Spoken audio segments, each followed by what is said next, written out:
All right. Okay. So let's kick this shit off.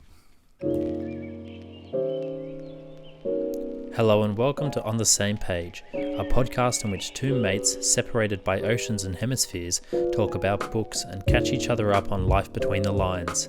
Unfortunately, we can't get together in person, but through this podcast, we hope to get on the same page.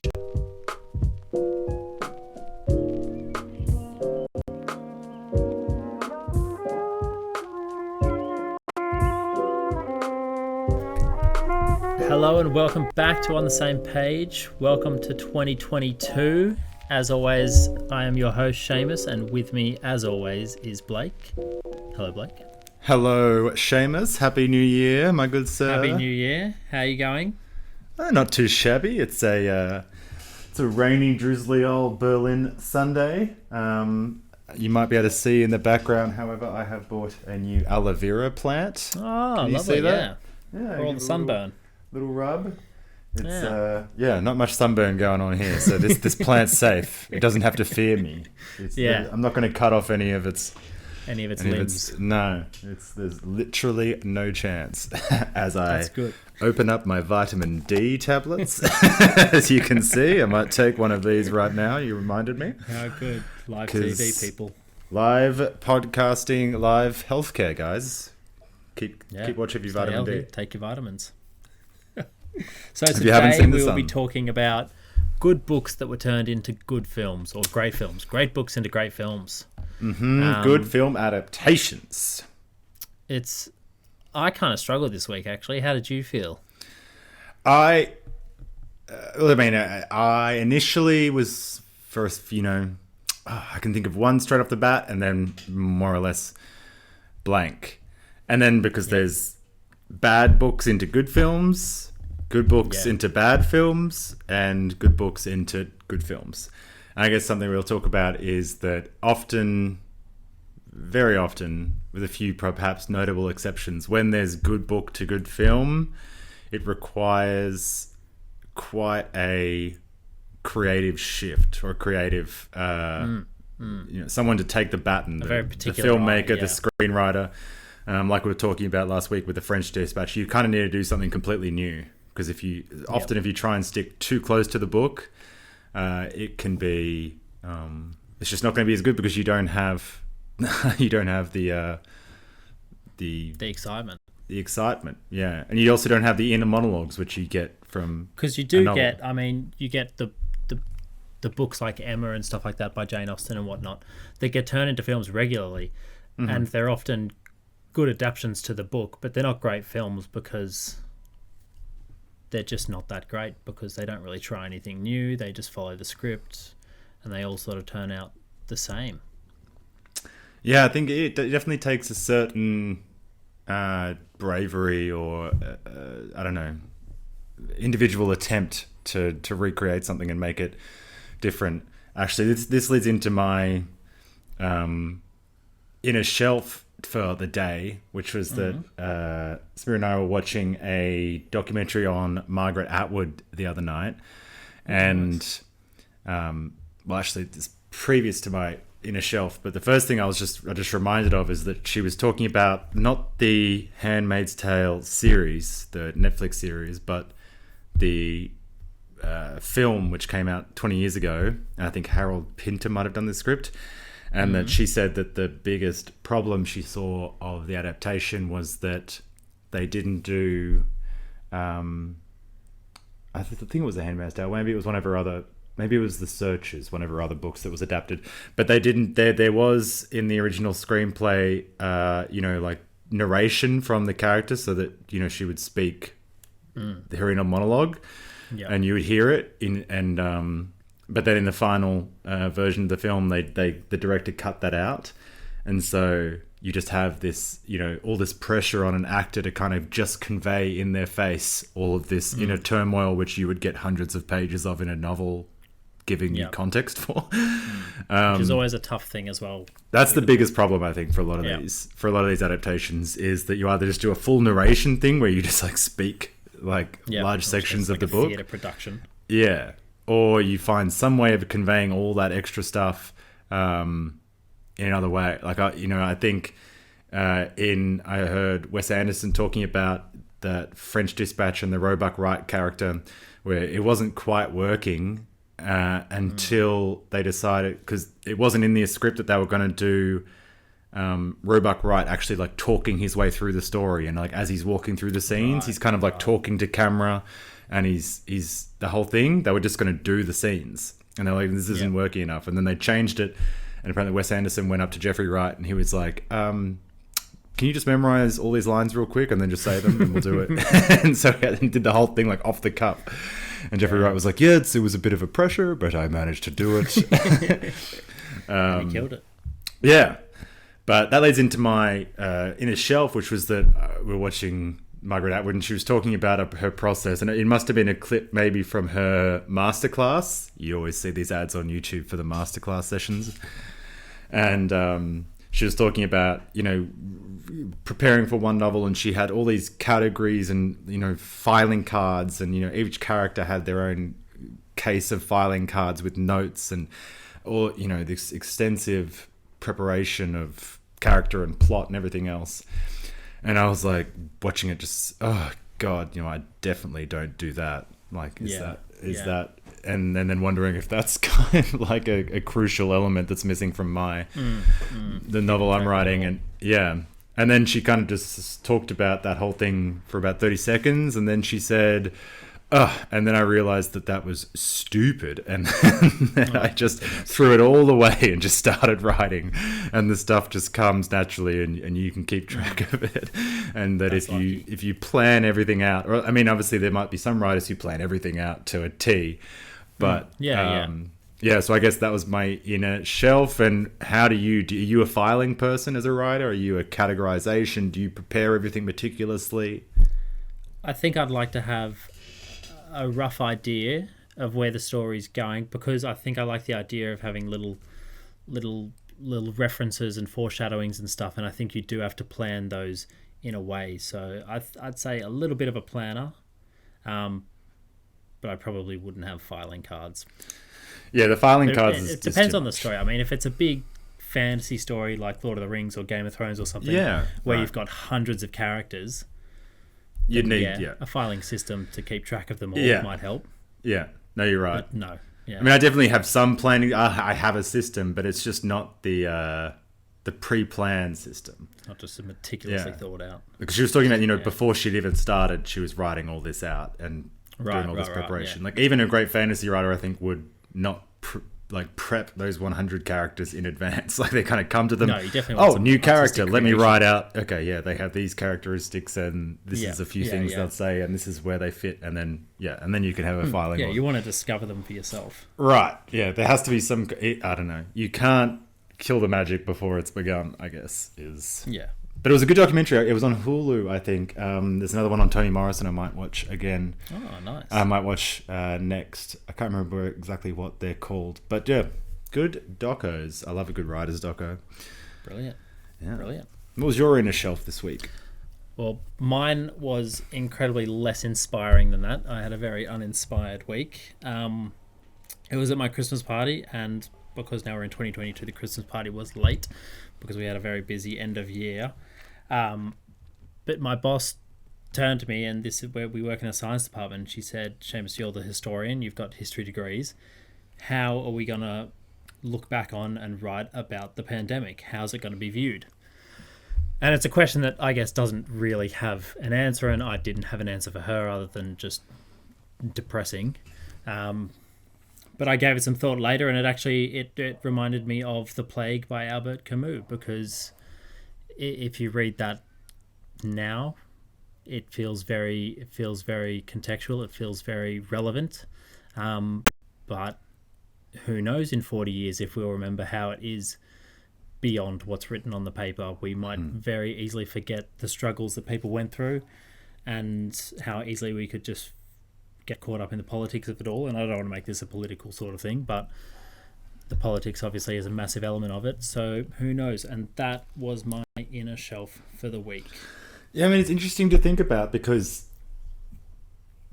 I mean, if we think back to the Spanish flu, I'm sure there's lots of histories of the Spanish flu. I've never read any. And I'm sure there's lots of histories of the Black Plague. I haven't read any. I mean, obviously you get a gist of how these things affected medieval and early 20th century Europe, but there is so many books about novels, that came out of the First World War, but I haven't read any about the Spanish flu, which kind of came straight afterwards.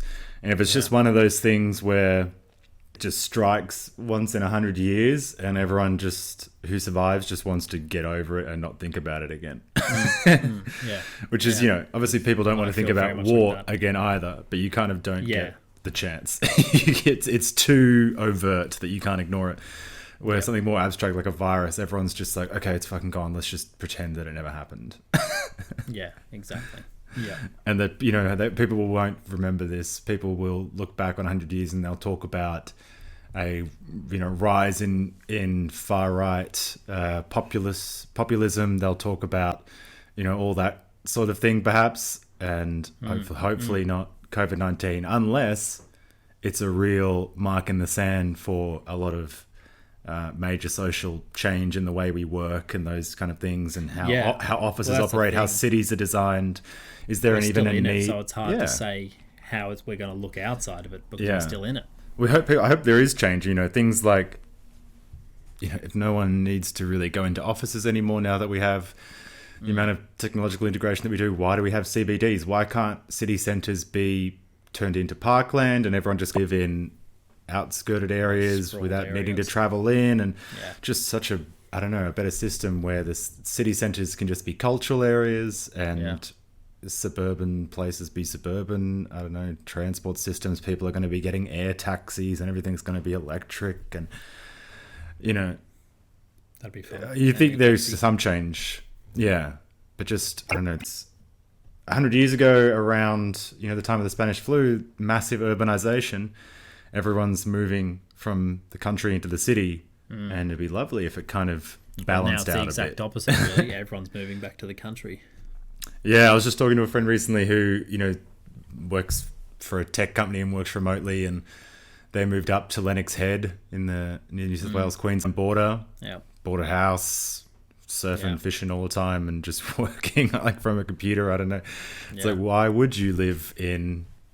Speaking from someone who's almost exclusively lived in big cities, for the last 10 years. And probably will stay for a little while longer in big cities. But there's always, at least it seems more possible now to live a calmer rural life without sacrificing cultural involvement, which I think is a lot, people think that. Especially in Australia, where it's like, if you don't live in Sydney or Melbourne, you're not in the thick of it.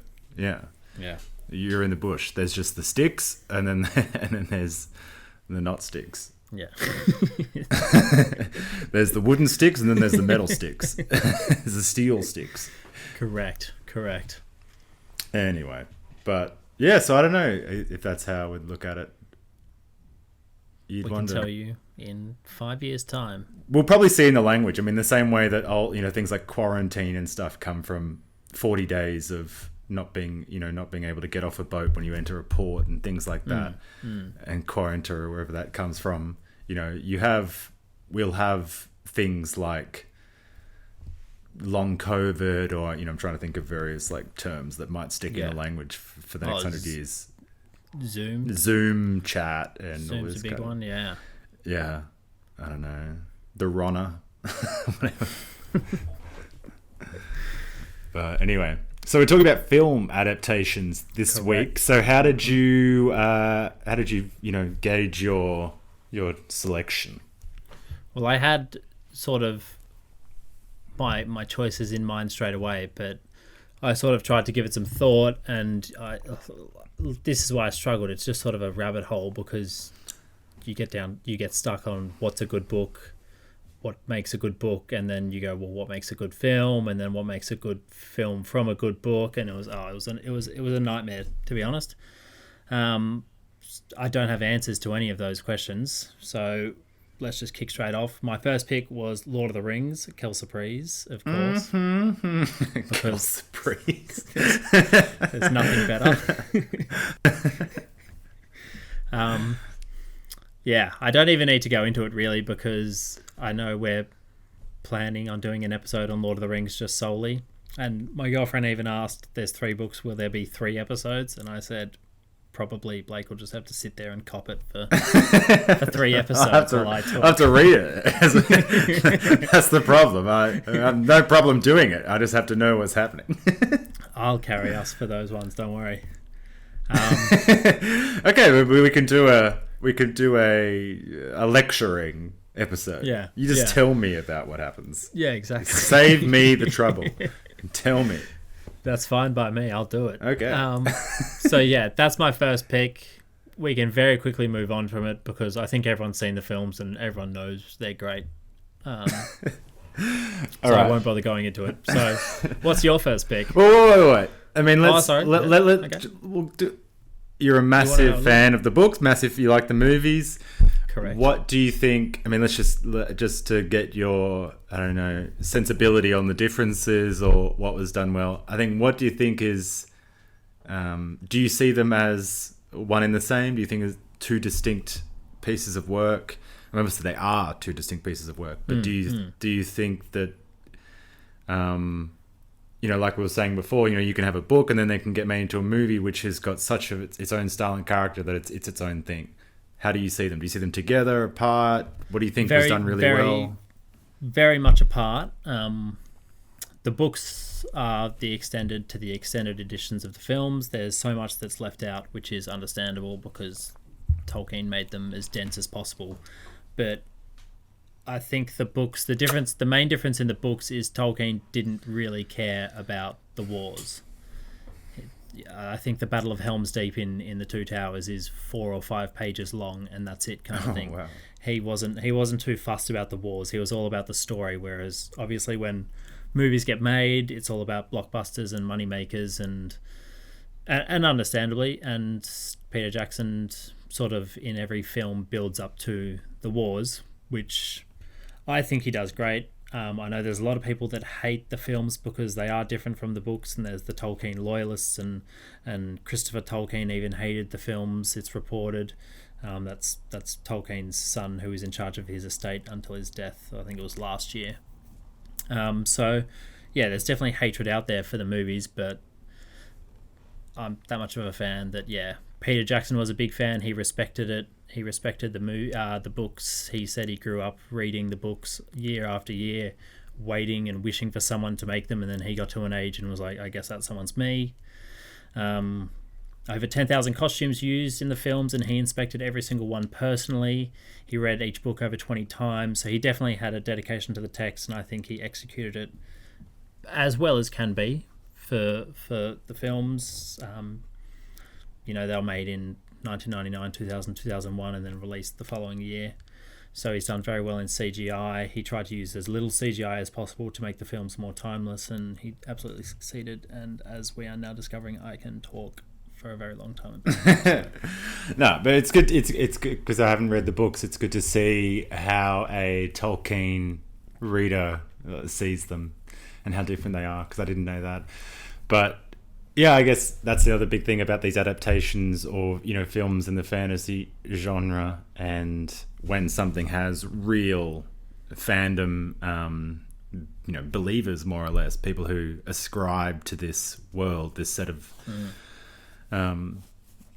laws that some writer has created, and whether it's Harry Potter or whatever. I mean, Star Wars, if someone cares that much about it and they're going to try and do something, it's not going to be worthless.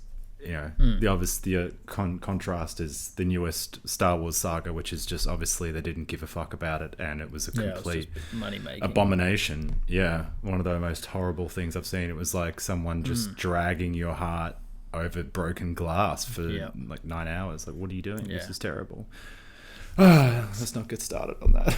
No, it's gonna make me another rabbit cry. hole. That's another rabbit hole. But speaking of good adaptation, and I mean, I have to admit that I'm kind of working on the fly here because I had a few options and I didn't know what I was going to go with, and I was going to see what you said. I had a feeling, obviously, you would say Lord of the Rings, so that was clear of that hurdle. Nice. But also, if we're gonna, if the stipulation is good books to good films, then maybe I can rule out one of my choices. But my first choice is definitely good book to good film, and that is Sense and Sensibility. Okay. Jane Austen, and this amazing Oscar-winning adapted screenplay by Emma Thompson. I love Emma Thompson, and obviously she's in the film as well. And I don't know. This is my favorite Austen book and my favorite adaptation. I kind of, you suggested before, some of these period pieces, I don't really like them. Everyone fawns over the Keira Knightley Pride and Prejudice one. I have no time for that. Yep. But the Sense and Sensibility, Emma Thompson was just adapted it so wonderfully. And I mean, maybe it's the book that's particularly adaptable. I think it is just Emma Thompson's particular genius in adapting it and how she focused the novel. But I love it, and I think I fell in love with it first because I can't remember if I must have seen the film first. Oh, I don't know, but I think she centered it around Shakespeare's Sonnet 100. Have you read either or seen the film? Yeah, so now I've got egg on my face because that's probably the only period piece film that I haven't seen, but I have read the book. Okay, good. Well, the Sonnet 116, which I think Marianne loves and kind of recites to herself and stuff like that. One of my favorite of Shakespeare's sonnets. And I remember being completely, in inverted commas, seen when Willoughby carries around Shakespeare's sonnets. And because that's something I used to do. He's a complete twat. I was like, ooh.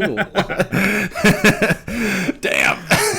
Oh, bugger. But I have such a lovely little red bound copy that's so pocket sized. And nice. It's I used to go that route.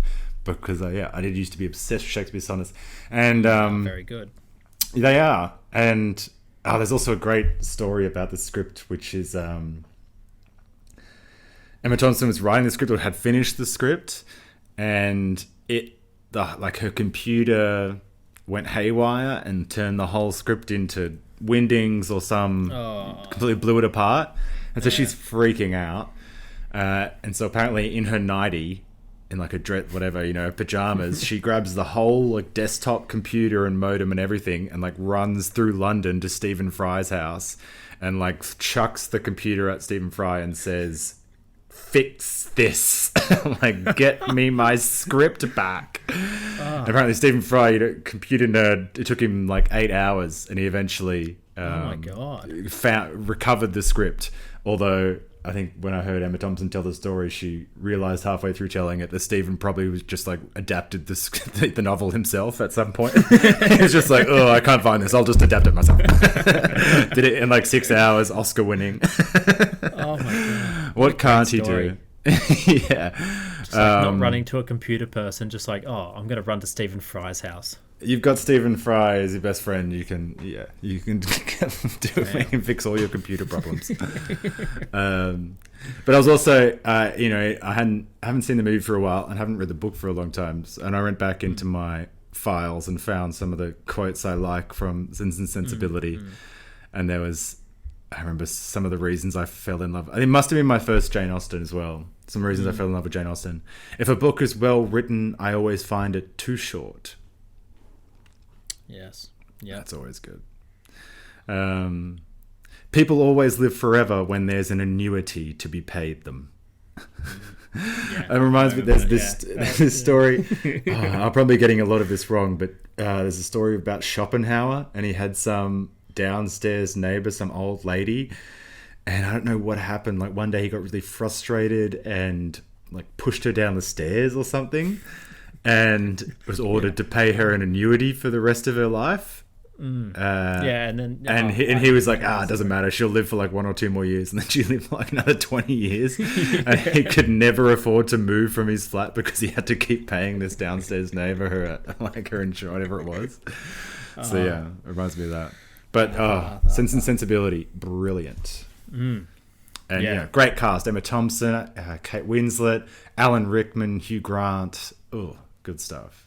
Yeah, very well done. I'll definitely have to put it on my list to actually watch it now, because I have read it. I did like it, but I have not watched the film as of yet. So I mean, if you can find a Jane Austen adaptation that doesn't have Keira Knightley in it, it's bound. It's priceless, because she just gets put in everyone for some reason. I don't know why everyone thinks that Jane Austen just drew like square-faced, two-dimensional people, but yeah, she also plays Anna Karenina in one of the remakes of Anna Karenina. That makes sense, because they're both terrible. I don't mean to come down so hardly on Keira. I just didn't like that one film.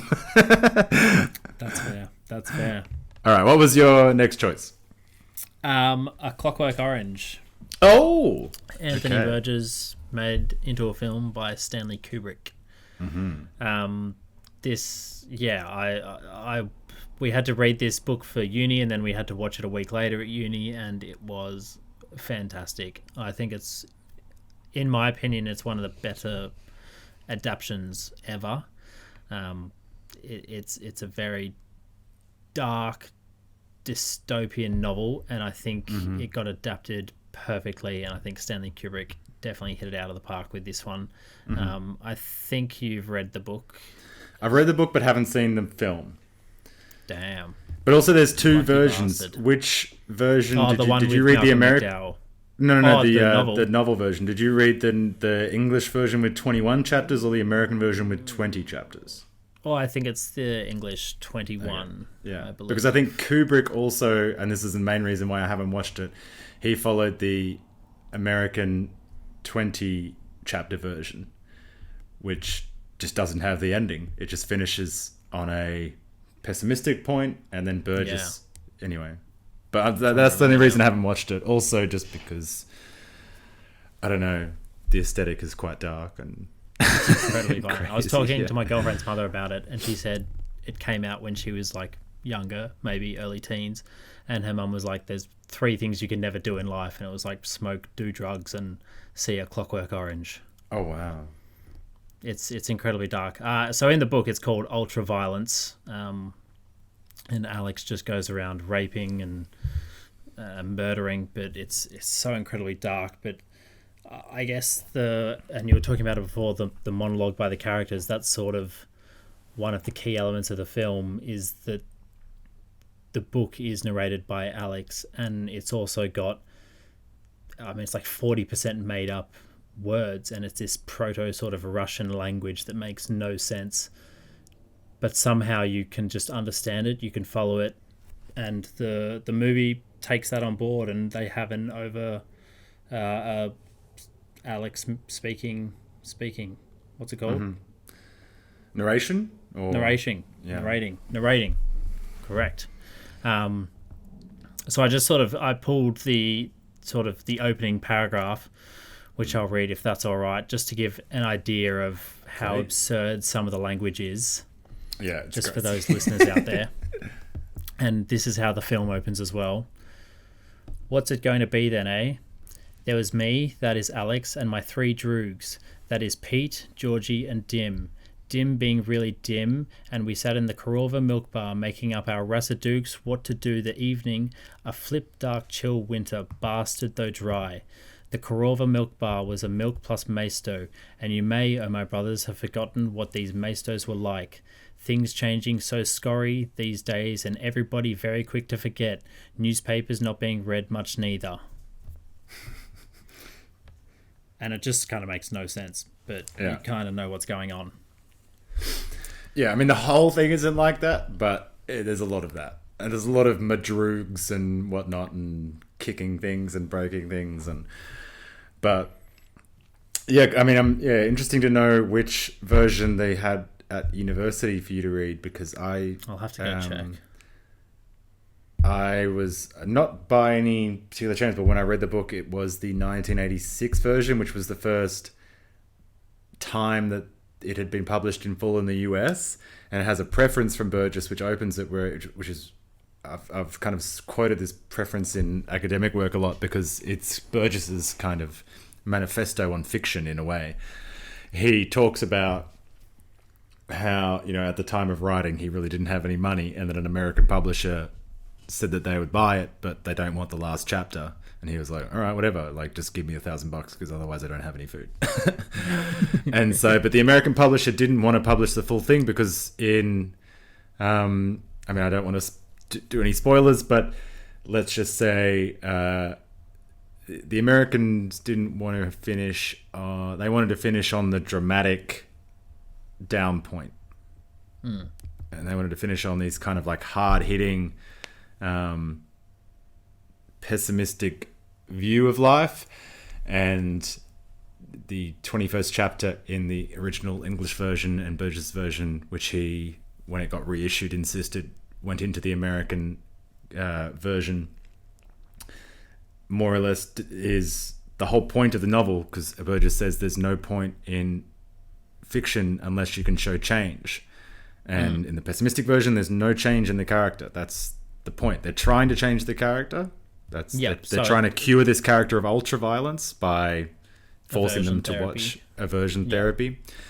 And the suggestion is, in the film and in the American version, that this doesn't work. He just goes back to raping and killing and pillaging like some 11th century Viking. And Burgess is like, no, I mean, what's the point in writing that? Like, that's not what the human fiction is about. You've got to show some kind of change.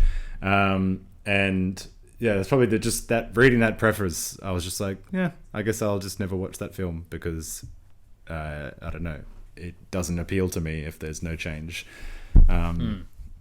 Also just ultra violence and all that kind of stuff. I mean, it's just something you sit down and watch like casually, I guess. And I think as well, it's dark. It's a film I think you have to be shown by someone who's like, watch this. And I've just never been in that position. But I mean, Kubrick's a great director, so it's probably just a great film regardless. He's a great director. And then Malcolm McDowell, the actor who plays Alex, does it very well. I mean, this is the character that I think it was Heath Ledger studied. This was the main character he studied to base his Joker off. Oh, yeah. So that sort of gives you an idea of how dark this character is. Yeah, definitely some of the Droogs. I've seen some scenes just in passing in life from the film of the mayhem and the berserkness and stuff, and you can definitely see Heath Ledger's Joker, or elements of Heath Ledger's Joker in there.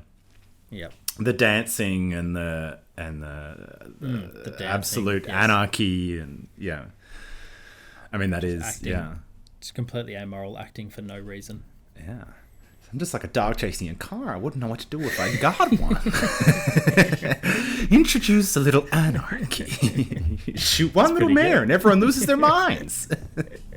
It's pretty good. Oh, I love that film. It's so good. Who doesn't? Who doesn't? Oh, yeah. Oh, my God. Well, I think we have enough time for a couple more, so I'm going to go with... I still got one more as well. Oh, great. All right. So I'm going to go with... Yeah, fuck it. I'm going to go with... Forrest Gump. Damn. Okay, this is a quick one because I haven't actually read the book. I didn't even know it was a book. Yeah. Yeah, okay. I mean, I didn't know. I probably watched it 40 times before I knew it was based on a book. I probably watched it another 40 times since. I was obsessed with this movie growing up. Peak Americana vibes.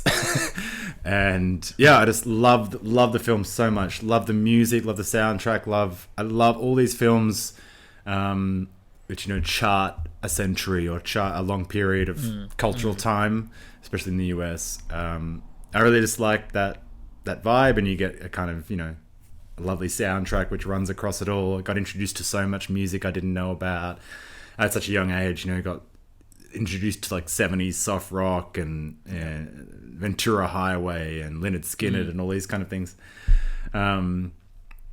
But yeah, I mean, also one of the reasons when I found out that it was based on a book and I went to read the book, I also found out a few things about it beforehand. And Bob Zemeckis, the director of Forrest Gump, changed the book enormously. He was like, no. By Winston Groom, the original book. The original book is very different. From what I can tell, instead of being the Forrest Gump we know and love, this kind of innocent fool, he was more, I mean, I don't know what the correct term is, but he kind of high IQ, no social skills. He was very good at chess and physics and all these kind of things. He even becomes an astronaut at some point. Like all of these different things which would have come across very unbelievable in the thing. I mean, he also has like a best friend who's a chimp, and the whole shrimping part of Forrest Gump is not, him and Lieutenant Dan on a boat. It's like him and a chimp like wandering around in the shallows, like picking shrimp out of the mud. Like, it's very different. And so I think all the choices they made also, I mean, you've seen Forrest Gump? Yep. Yeah. And so I think everyone's seen it. The character of Jenny is also very different. She has no change in her character. She just kind of runs off with someone. And so there's just, I don't know. Book Forrest also has apparently a violent streak. And just all these things which I think that Bob Zemeckis was so right in leaving out and informing his own book, because I think he was right to do this innocent bystander to that period. You have to give him this innocence, so because he's an innocent bystander to Elvis and the moon landings and Vietnam and AIDS and John Lennon and all these things which happen across this time. And in order to show these things the way he does, you require this lovable Forrest. Innocent. And so I think, amazing film from an apparently shitty book. Nice. Very good. That's what we like. It's one of those things I think about. If you ever publish your book, would you be comfortable selling the rights, knowing that you're selling the rights and therefore giving your artistic production to someone else to therefore change? Yeah. I mean, I think from a writer's perspective, you'd just be happy to get the paycheck at some point. Maybe if you're very successful, then you can start, doing certain things. But I get, at some point you can also, like, you have the power. J.K. Rowling had the power to make sure that all the films were set and filmed in the UK and things like that. And imagine if they'd just let Hollywood studios take over something like Harry Potter and try and imagine the British schooling system, from sound sets in LA. It just would have just not worked.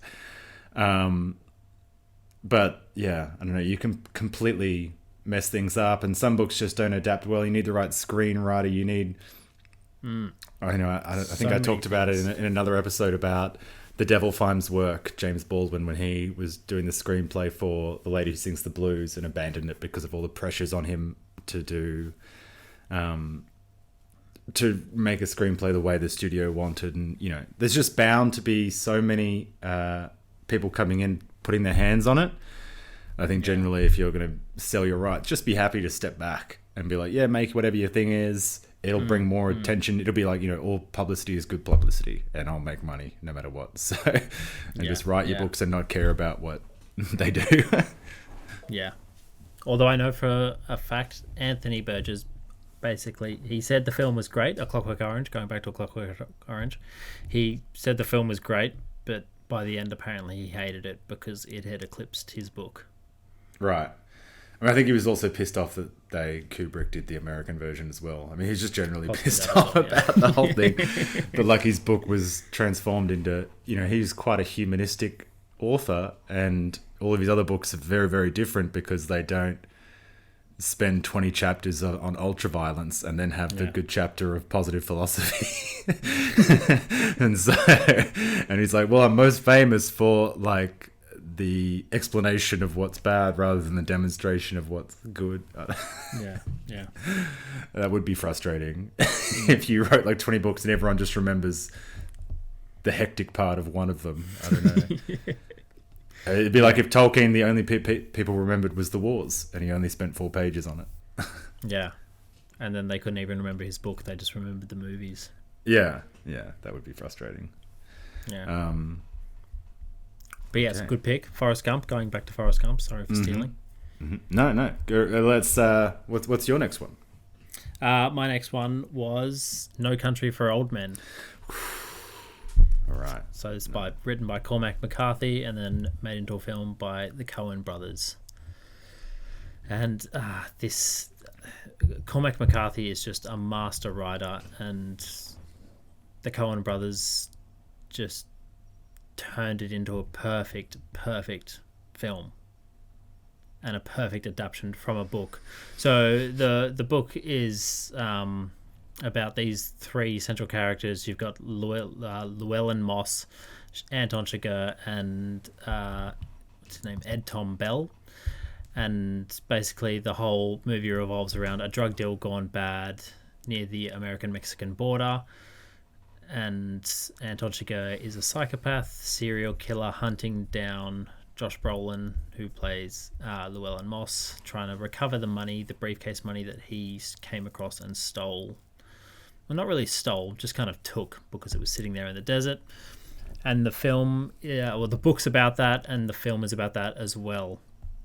And I mean, I've spoken about Cormac McCarthy, but his writing style is just so sparse, but yet so rich and fantastic that you kind of think that it can't be made into a film well. One of his most famous books, The Road, was turned into a film, and it was an alright film, to be fair, but there's so much richness in his language and his writing that it just doesn't translate well to the screen. It just doesn't capture that absence of humanity that these characters feel on the road. And it's sort of, I had the same sort of feeling towards No Country for Old Men, but the Coen brothers smash it out of the park. I think I think the film is definitely sort of carried by Anton Chigurh, who's played by Javier Bardem. Yes, he definitely scary man. Very scary in this film. Another. Well, interesting. My two choices are about psychopaths, or not. Telling, or not. Very telling. Yeah. And something I think that really helps this film, just because what actually makes it a great film, I think, is there's no music throughout this film. Oh wow, okay. And I like, a lot of people don't realize it, I don't think, until you watch it a second time. But there's no music, and I think that's really good, because obviously in a book there's no music, and you're basically guided by your emotions. And then in the film, I think because there's no music guiding you to feel a certain way and to get tense at the right moment, as music does, you get really creeped out and you get unsettled in a way that you don't quite understand. Wow, I don't think I noticed that. That's a very interesting stylistic choice. And yeah, I mean, it works very well. You definitely have. And it's the only film I've seen that there's no music. Mm-hmm. And it also really emphasizes the sounds that are made. I mean, the sound of the air canister that the Anton uses. Killer. Yeah. That is a shocking sound. Like, it kind of... Oh, yeah. It scares you every time he administers that form of fatal treatment. And the same with, in the dialogue, like the dialogue with the coin toss. Woody Harrelson as well. I love that. That one. Do you have any idea how crazy you are? Yeah. And he's just sitting there with his fucking mop head. He's like, what? Yeah. But that's what I love, is that, because obviously when you put music into a film, it becomes very Hollywood. Oh yeah. And you're guided by the music, but when there's no music, you feel like you're in the moment a lot more. Oh, certainly. You're like, shit, I actually have no idea what's coming. Actually, that's something else I did this week, is I saw the No Time to Die, the new Bond film. Oh yeah, nice. I don't know if you've seen it yet. Probably not worth it. Anna de Armas. Yeah, she's in it for about 6 seconds and for apparently no reason. For like 5 minutes, it's like, well, what are you doing? I don't know. Lea Seydoux? Yeah, she's in it a lot. I don't know. It's just not... don't get too sidetracked, but it's just not... It's back to like Roger Moore style Bond. It's not the whole Daniel Craig being a bit rougher and getting rid of some of the more quirky and shitty one-liners and all that kind of stuff. It gets back to all that. It's a very nostalgic Bond film. Yep. More of a say goodbye to Daniel Craig and the DB5 and all this kind of stuff. So, interesting to see what they'll do next, because they've brought that whole thing to an end. It's good as an action movie. If you just want to have action for 2 hours and stuff, like, by all means, and you're a Bond fan. But when, they started making actually genuinely good films like Skyfall and Casino Royale. Yeah. You're kind of like, oh, great. Now Bond is actually a bit good. I mean, and they're great novels. The novels are very different to the actual films that were made. Darker, more menacing Ian Fleming's versions. And also, I don't know, there's other greats. There's a chapter which opens in, I think, Casino Royale where... it's the first line, isn't it, I think? I know the line you're speaking of. I mean, I just love this line where Fleming writes that Bond extinguishes his 60th cigarette or whatever. It's something like that. Which, I mean, you get aspects of it in Sean Connery's Bond, but anyway, obviously when a big action sequence starts in James Bond, it's dun dun dun dun dun dun dun dun dun dun. But I'm particularly thinking of the shootout in No Time for Old Men when it's Javier Bardem and Josh Brolin, and they're kind of in the street, and he's kind of like against the car and hiding behind the car, and you just have the gunshots and the kind of footsteps and the breathing, and you are right there, really. It's a marvelous stylistic choice, and I've never. To make it feel more like the book. Obviously, I haven't read the book, but to bring in that menacing aspect of just being silently with the action, it's marvelous. And like another thing I love, like there's the famous, how much have you ever lost on a coin toss scene, and I'm 99% certain that is the exact same dialogue they use in the book. Like, they don't change it at all, which is something I've always been a big fan of, like sticking to the dialogue used in the book. If you can, when I think possible, it does, when possible, it does, yeah.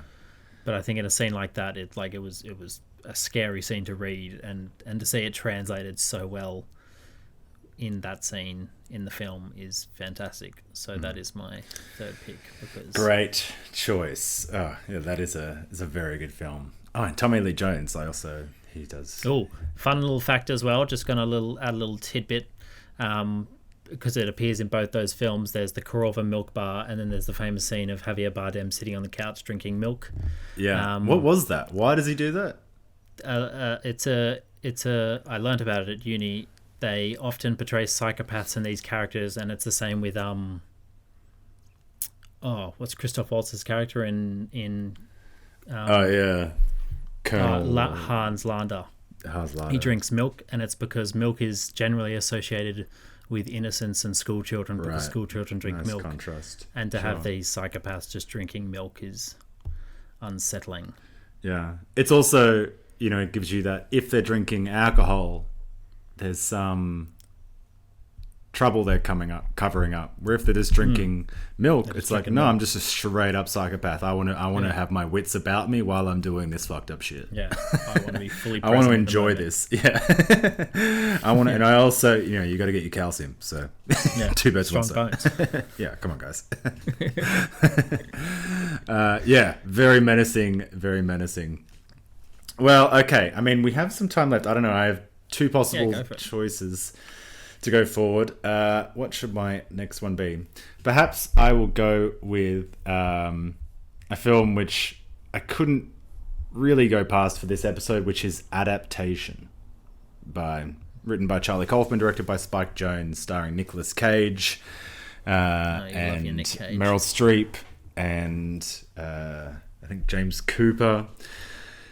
Do you know this film? Have you seen this film? No, I've never heard of the book nor film. Okay, well, the book wasn't called Adaptation. This is the whole thing. It's very meta. Okay. The book is okay. So Charlie Kaufman, who wrote Being John Malkovich and a few other films, he was hired to write the adaptation of the book The Orchard Thief by Susan Orlean, which is a book about. It started as a New Yorker article, and she's a journalist, and she wrote about this this group of people down in Florida, and they were trying to harvest this rare ghost orchid for sale. They're trying to make a synthetic simulated version because it's very hard to cultivate, that looked the same, and then sell it. And she was writing, and then the guy eventually got charged, and because he was a member of a Native American tribe, he was able to say, like, no, I'm allowed to do it or something. He only got parole. Anyway, it was a interesting story at the time. And then she wrote a book about it, and they were going to make a film. And Charlie Kaufman is there trying to write this screenplay, kind of realizes that he's got this insane writer's block, that this is an unadaptable book. He can't make it work in a screenplay. And he's way overdue to Columbia Studios. And so he decides, okay, I'm going to write a different screenplay about how I can't write this screenplay. And that's the film. Yep. And so it's and he introduces, he's got himself, Charlie Kaufman, played by Nicolas Cage. He gives him a twin brother called Donald. And so Charlie Kaufman is extremely neurotic, and he can't get this thing. And it's a great film for writers because, he's sitting there at the typewriter and he's like, okay, all right, I should probably have some coffee. Or should I reward myself for writing by having a coffee in an hour? Should I have a muffin? I probably need some energy. All these thoughts, which always happen to me every morning. Yep. And he's doing all these kind of things, and he's very neurotic. And then his brother, Donald, comes along, who's just carefree. He's freeloading off him. And then he just casually writes like a psychological crime thriller, which gets optioned by a film company for like 6 figures. And so he's like, and he goes to some seminar from some famous McKee, who's played by Brian Cox in the film, how to write a screenplay. He just goes, listens, writes a screenplay, and it's a success. And Charlie Kaufman's like, rah! Yes, it's like Mozart Salieri. Yeah, exactly. Yeah. And then, but Salieri's a lot more carefree. I mean, Salieri was just straight up jealous. But, and Donald's just like, what? And so, yeah. Nicolas Cage plays these two guys, and he's very Nicolas Cage, obviously, especially in the neurotic guy. But he changes the whole book. Yeah, he eventually goes down into Florida to try and find these people, and finds out that Susan Orlean, the woman who wrote the book, is actually having an affair with the guy who's doing it, and then they get chased into the swamplands and shot at, and it turns into a big drama. He makes it all up. But it does have one of my favorite lines in all film, which is when they're hiding in the Everglades from Cooper, who's chasing after them, trying to kill them. And the neurotic Nicolas Cage is talking to carefree Nicolas Cage about a time when they were kids at school, and carefree Nicolas Cage, Donald, walked up to this girl, popular girl at school, and was like, talking to her. And then when he walked away, the popular girl and all her friends laughed at him. And the other brother saw it from a window, and he said, you didn't hear that they were laughing at you. And he said, no, I heard them. He goes, oh, you didn't care? And he goes, oh, I loved that girl, so it's not my problem. That's her problem if she wants to laugh at me. And he says, you are what you love, not what loves you. And it's this profound moment for neurotic Nicolas Cage in the Everglades while they're being chased. And I just thought it was just such a meta, crazy, weird-ass film. But really well written. It has great lines like that. And it came out of this person's desperation to overcome writer's block in this fascinating, odd way. Got Oscar nominations and all this kind of things. What year was it coming out? Oh, late 90s? Yeah. Early 2000s. Great book, great film for writers, great film about writing films. Great, I don't know. And it's just a meta look at adaptation in general. Yeah. That's such a good film. But yeah, definitely worth a watch. And the other one I was thinking about, I'm not sure if you've watched this, is Awakenings with Robert De Niro and Robin Williams. No. So it's based off a book by Oliver Sacks, the neurologist of Oliver Sacks. Yeah, the writer. Yeah. And the kind of poet laureate of medicine, kind of, I think is what the New York Times called him. And also a great friend of W.H. Auden. And that is, he was working in this kind of hospital in the Bronx where there was all these people who survivors of the encephalitis epidemic in the 20s, and they're all got that sleeping sickness where they're just in like a comatose state. And in the 60s, Sachs decided to put them on this experimental drug L-Dopa, and it woke these people up, resurrected them. They had been locked in their bodies for years, and only the nurses really believed that there was actually people inside the shells.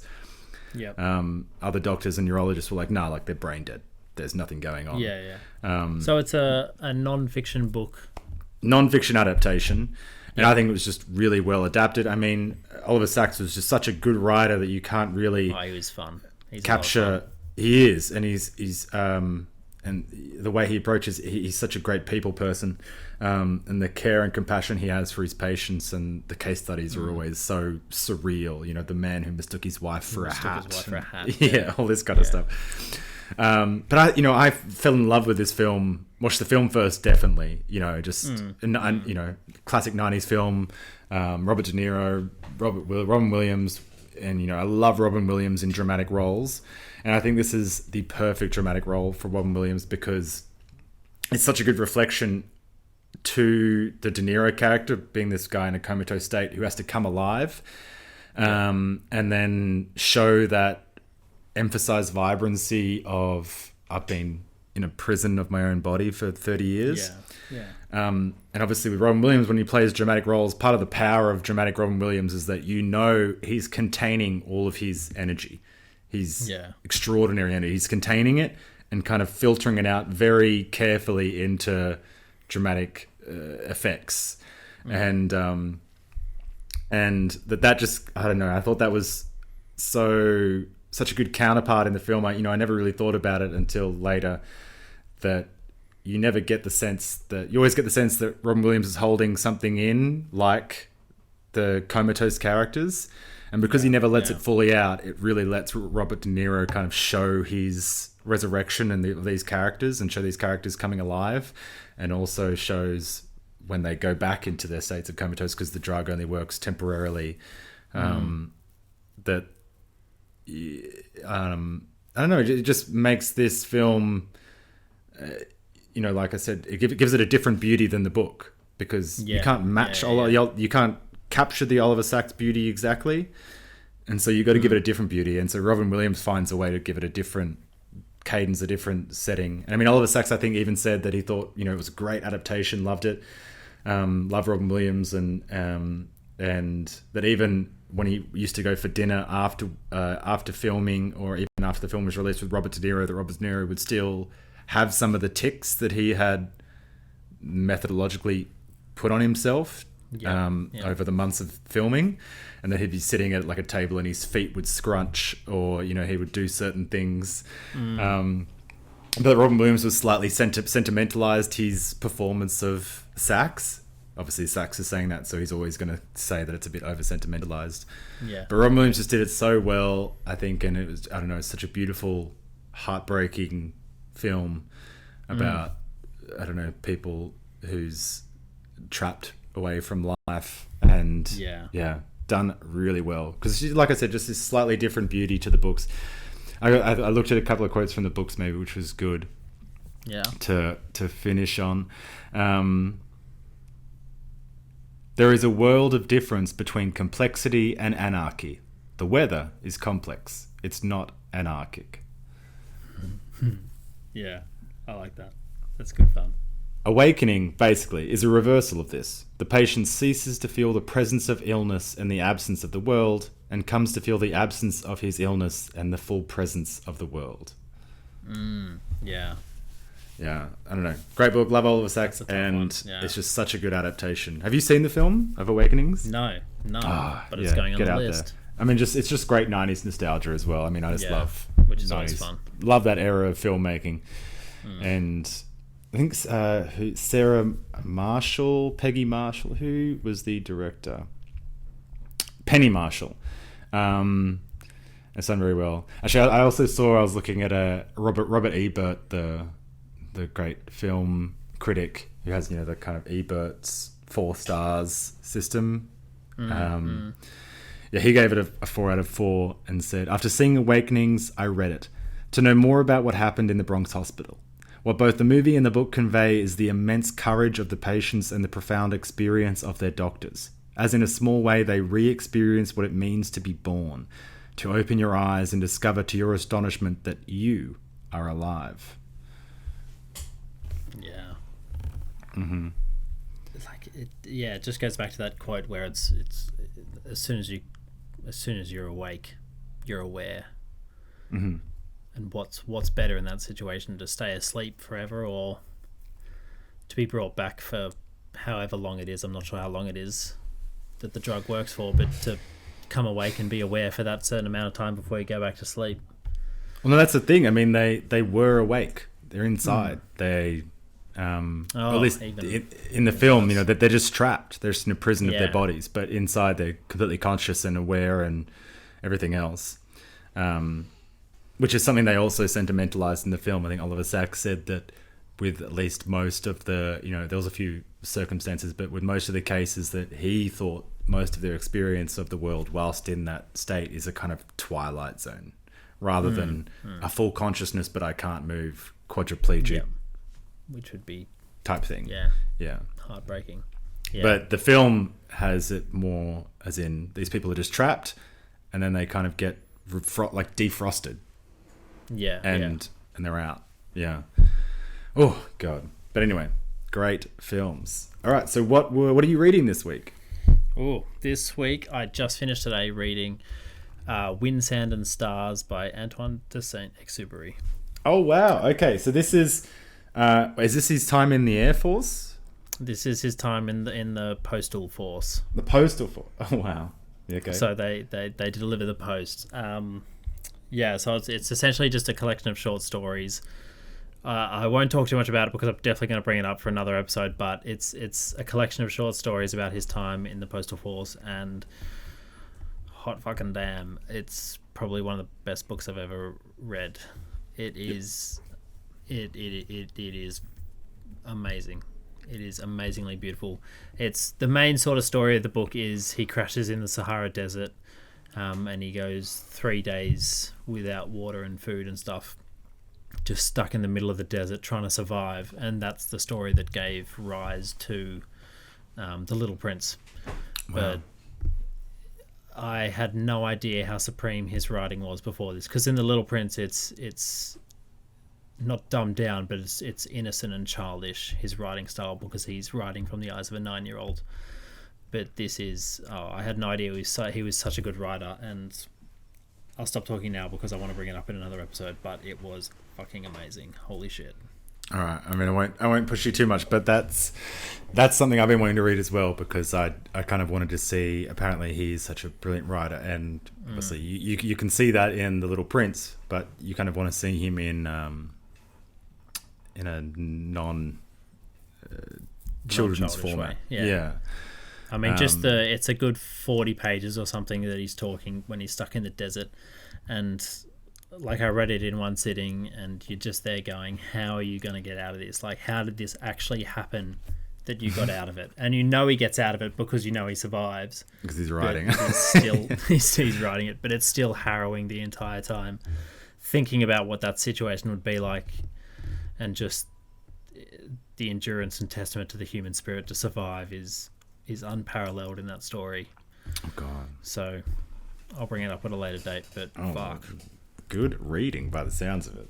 Yeah, I have been reading this week a volume of poetry by Nicole Seeley called Ordinary Beast. I think it's 2017.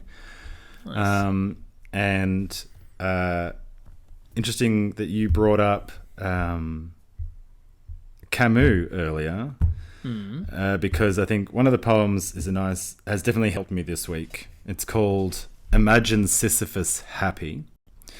Yes. In reference to Camus' great philosophical dictum in The Myth of Sisyphus. The Myth of Sisyphus, yes. And I'll just read you this. It's not a long poem, but this is Nicole Seeley. Imagine Sisyphus happy. Give me tonight to be inconsolable, so the death drive does not declare itself, so the moonlight does not convince sunrise. I was born before sunrise, when morning masquerades as night, the temperature of blood quivering like a mouth in mourning. How do we author our gentle birth? The height we were. Were we gods rolling stars across a sundog sky, the same as scarabs? We fit somewhere between god and mineral, angel and animal, believing a thing as sacred as the sun rises and falls like an ordinary beast. Deer sniff lifeless fawns before leaving. Elephants encircle the skulls and tusks of their dead, none wanting to leave the bones behind, none knowing their leave will lessen the loss. But birds pluck their own feathers, dogs lick themselves to wound. Allow me this luxury. Give me tonight to cut and salt the open. Give me a shovel to uproot the mandrake and listen for its scream. Give me a face that toils so closely with stone, it is itself stone. I promise to enter the flesh again. I promise to circle, to ascend. I promise to be happy tomorrow. Damn. What the hell? Yeah, I don't know. I just discovered this. She's pretty intense. Yeah. She's very intense. That was longer than I remember it being, so we might get another letter from people telling me not to do as long a quotes. But I assume I remembered it being a bit shorter the other night when I read it. Yeah. But so that was... Didn't have much time this week, but I came across this slim volume of poetry and very good. Little gem. Yeah, lots of good and lots of not too much experimental stuff, but she definitely has a way to turn a phrase. Yeah, so that was Nicole Seeley, Ordinary Beast. Ordinary Beasts, how good, lovely. All right, so Happy New Year's, everyone. It's Happy New past Year's. Now. Welcome to 2022. Yeah. Wow, it's gonna be a great year, guys. I promise. It's gonna be a big year, everyone. Yeah. As long as you're listening to us, we'll guide you through.